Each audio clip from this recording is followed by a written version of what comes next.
So on today's episode of Craigslist Gold's Literal Barn Finds is this pair of 1969 Lincoln Continentals that I found at a family reunion in Troy, Alabama. These are owned by a guy who I guess is the husband of one of my grandfather's first cousins, I think. Anyways, these are two 1969 Lincoln Continentals. The front one, the green one, is a parts car. The blue one in the back is the good one. The front one, the guy said had not run in 30 years. He said the blue one had not run in 20 years. This blue car was purchased brand new by this old man's parents. And this, the guy who owns these is like, I think he's about 90, early 90s, somewhere thereabouts. This car was bought brand new by this guy's folks. And he has had it for quite some time since under covered storage. As you can see, the car is in pretty incredible condition. Very original. Everything's there. The seats look amazing. That doesn't have any weird smells on the inside. Just a beautiful car. Keys are in the ignition. He said that he did not think it would take much to get it running. He said, clean the points, throw some gas in it, and you're probably good. Now, it might need a fuel tank, fuel pump, a little bit more on the fuel side of things, but I do not think that this car seems to need a whole ton.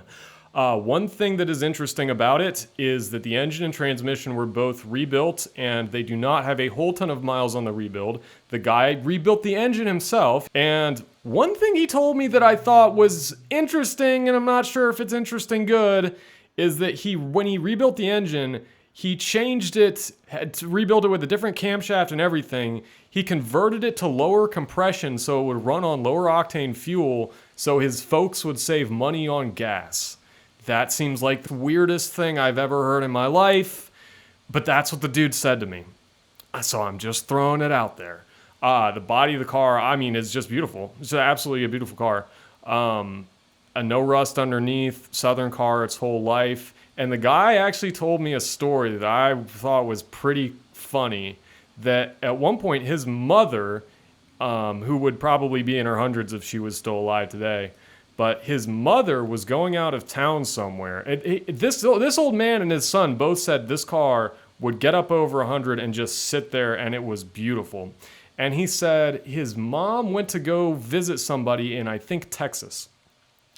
And the person in Texas was expecting the old lady to show up at 9 o'clock at night. And so they were a little bit startled when she showed up at 2 in the afternoon. And they asked her, how fast were you going? And she said, well, the cop said I was going 120.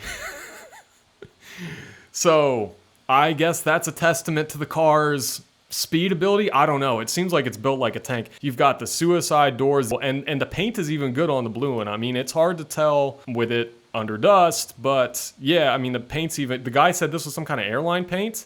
He had a 70s Jeep that he bought brand new that he had painted with the same stuff. I don't know. Apparently it's great. It seemed to hold up well. It's a neat car, and it's a literal barn find. So I'm curious what it's worth. Here's what the guy said for numbers. He said he wanted 5 for the good one, 3 for the parts car, and he would take 6 for both. Now, I don't know if I'm crazy or not. That seems like, to be honest, and I'm not an expert on these. I mean, I thought that sounded okay. You know, talking 69 Continental, very incredibly original. Got the story, the ownership history, literal barn find. I mean, Southern car, no rust, all complete, rebuilt engine and trans. I mean, you got the whole 9 yards here, and you got 2 whole cars, and you're talking $6,000. So, is this a good deal or not? I mean, I'm just throwing it out there. I think it's. I mean, I don't know.